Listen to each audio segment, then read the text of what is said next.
నితిన్ నవీన్ గారి తెలంగాణ 3 రోజుల పర్యటనతో కాంగ్రెస్ గుండెల్లో రేలు పరుగుతున్నది అనే విషయాన్ని మనం స్పష్టంగా చూస్తూ ఉన్నాం. నితిన్ నవీన్ గారికి తెలంగాణ ప్రజలు,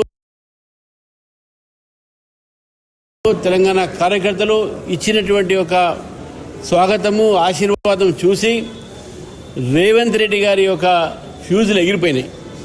అందుకే రేవంత్ రెడ్డి గారు మాట్లాడుతూ ఉన్నాడు, ఈ నితిన్ నవీన్ ఎవరు, మమతా బెనర్జీని ఓడించిన వ్యక్తి నా దగ్గర వచ్చి నన్ను ఓడించలేడు అని చెప్తా ఉన్నాడు.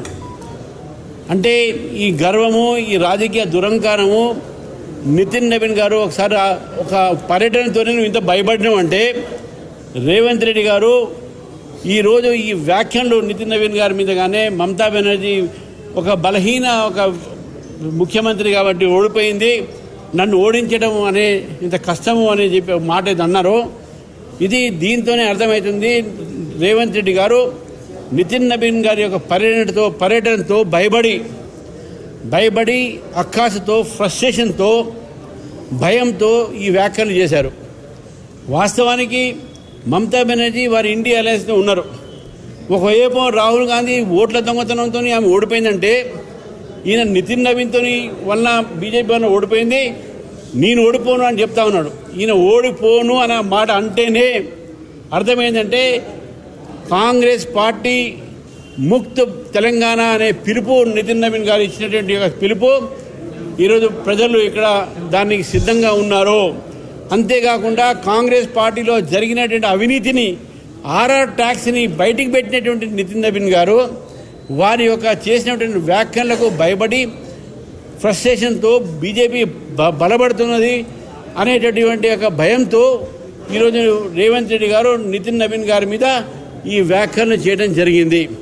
అందుకే నితిన్ నవీన్ గారి యొక్క తెలంగాణ పర్యటన రాజకీయ ఒక క్షేత్రంలో, రాజకీయ ఒక సర్కల్స్లో భయం సృష్టించింది.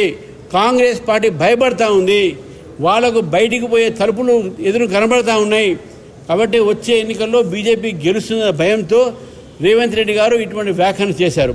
రెండోది, ఈరోజు కాంగ్రెస్ నాయకులు చాలామంది అంటున్నారు, ఈ 12 సంవత్సరాలు మోదీ గారు ఏం చేశారని చెప్పేసి చర్చిద్దామా అని.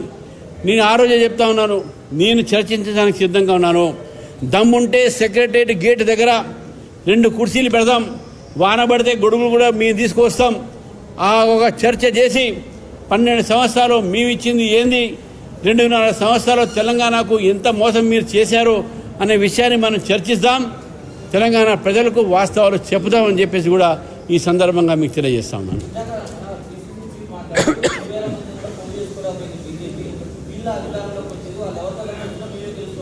అంటే వాళ్ళు మీ టీవీలు చూడట్లేదేమో, వాళ్ళ కళ్ళు లేవేమో, పేపర్లు లేవేమో. మేము బూత్ ప్రెసిడెంట్లో ఒక మీటింగ్ పెట్టినాము. హైదరాబాద్లో 10,000 బూత్లకు 10,000 మంది వచ్చారు. వరంగల్లో 5,000 బూత్లకు 5,000 మంది వచ్చారు. మా ఒక ఆఫీస్ ఇనాగ్రేషన్లో జిల్లా కార్యకర్తలందరూ కూడా 3,000 మంది వచ్చారు. మేము స్టేట్ ఎగ్జిక్యూటివ్ మీటింగ్లో 420 మంది అనుకుంటే 450 మంది వచ్చారు. ఈ విధంగా ఏ ప్రోగ్రాం కూడా వారు చెప్పినట్టు ఏమీ తక్కువ జరగలేదు, బ్రహ్మాండమైన రెస్పాన్స్ జరిగింది. ఈ యొక్క మీటింగ్లు చూసిన తర్వాతనే అది కూడా సంస్థాగత మీటింగ్లు, ఇదే పబ్లిక్ మీటింగ్లు కావు. ఇది పబ్లిక్ మీటింగ్ అంటే నరేంద్ర మోదీ గారి మీటింగు. అది చూసిన తర్వాత బీఆర్ఎస్లకు, కాంగ్రెస్ ఫ్యూజులు ఎగిరిపోయినాయి. ఇది కేవలం మా కార్యకర్తలతోనే వచ్చిన మీటింగ్ ఇది. దీనికే రేవంత్ రెడ్డి గారు ఇంత భయపడిపోయారంటే ఇక మీరు చూడండి, రేపు రాబోయే రోజుల్లో బీజేపీ ఏ మీటింగ్ చేసినా వీళ్ళ ఫ్యూజులు ఎగిరిపోతాయి. వీళ్ళు ఇప్పటికే ఫ్రస్ట్రేషన్ ఉన్నారు, ఇప్పటికే భయపడుతున్నారు, ఏం మాట్లాడుతున్నారు కూడా వాళ్ళకి తెలవట్లేదు.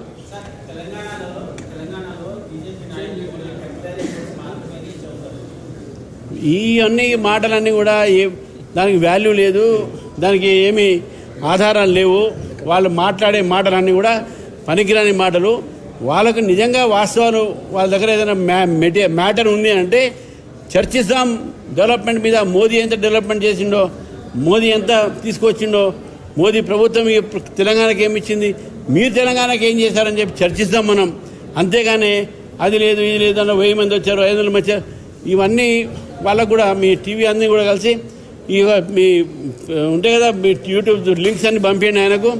రేవంత్ రెడ్డి గారు ఒక రోజు పండుగను చూడమని చెప్పిన ఎన్ని లింక్స్లు ఎంతమంది వచ్చారని చెప్తే అవి బాగుంటుంది.